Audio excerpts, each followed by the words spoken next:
You know it's weird. An entire generation was told they were special. Told that if you worked hard, you could achieve anything. And somehow, after giving it everything, you still can't afford the life that seemed normal just one generation ago. Millennials, people born between 1981 and 1996, are the first generation in modern history expected to be worse off financially than their parents. And before you roll your eyes, stick with me, because this isn't about blame. It's about understanding why your generation's mind feels pulled in two directions at once. Think about it. You grew up hearing you could be anything. Participation trophies, helicopter parents, constant pep talks about self-esteem, they all told you you were special. Then, reality hit. You graduated into the 2008 recession. Tuition had skyrocketed. Student loans stacked up faster than you could pay them. Entry-level jobs demanded 5 years of experience. Suddenly, the path you were promised didn't exist. It wasn't just frustrating, it was disorienting. Psychologists call this cognitive dissonance. You believe in your potential, but the world keeps saying, not so fast. Research backs this up.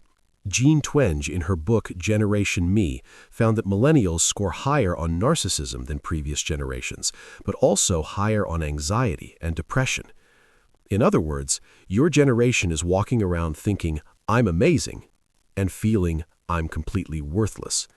It's like a trauma response with a LinkedIn profile, overachieving on the outside while your brain quietly carries the stress inside. And it gets more complicated. Social media didn't wait for you to grow up. Facebook, Instagram, they appeared just as millennials were forming adult identities. You weren't just figuring out life, you were performing it for an audience. Imagine running a 24/7 campaign for your own existence, and the polls never close. That constant evaluation trains anxiety in real time. Ever wonder why some friends seem stressed but keep achieving everything? Or why you sometimes feel both entitled and anxious at the same time? That's exactly the tension this generation lives with. Your life can feel like a video game stuck in the loading screen. Rent is $2,200 a month. Student debt averages over $30,000 for graduates. A 2019 survey found 60% of millennials couldn't afford an unexpected $1,000 expense. That's constant background stress, gnawing at your mind every day. Psychologists call this allostatic load, your body preparing for milestones that never arrive.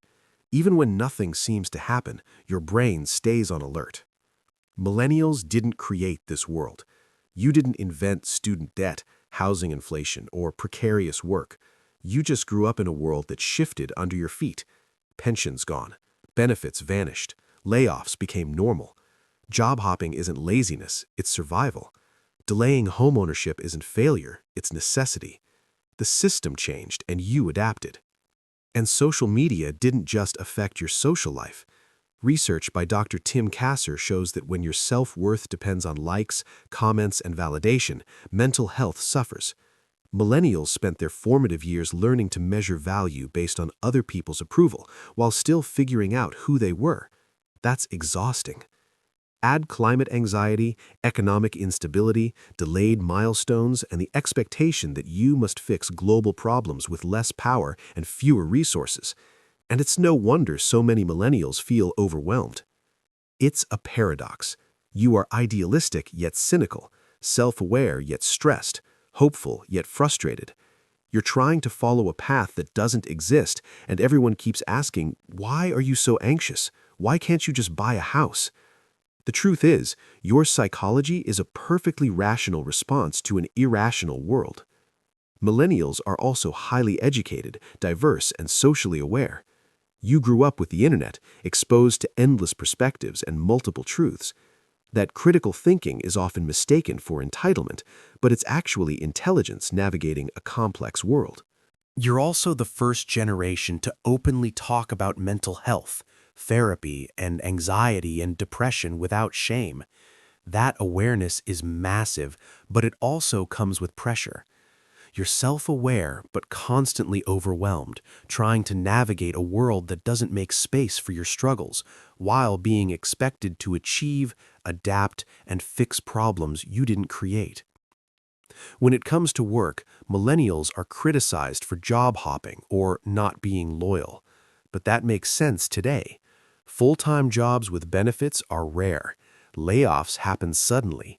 Companies treat employees as interchangeable. Moving between jobs is not betrayal, it's rational survival.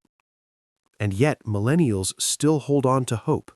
You want the milestones everyone else once took for granted: a home, marriage, children. But the economic reality makes these dreams harder, delayed, or dependent on extraordinary luck. That mismatch shapes stress, anxiety, and worldview. Despite everything, your generation is resilient. You're critical, self-aware, educated, and socially conscious. You question systems that were never meant to be questioned. You talk about mental health openly while navigating pressures that would overwhelm almost any other generation. That paradox, self-awareness paired with overwhelm, is the psychology of millennials. Your frustrations aren't failures. Feeling anxious, delayed, or skeptical, totally normal. This world just shifted under your feet. You adapted, survived, and continue navigating a landscape that wasn't built for you. That is human resilience. So the next time someone tells you to just buy a house or get a real job, remember this: you were told you were special. And even though the world didn't follow the rules it promised, you're still here, learning, questioning, surviving. That is not failure. That is human resilience. Does this sound like your life? Drop a comment. Let's talk about it.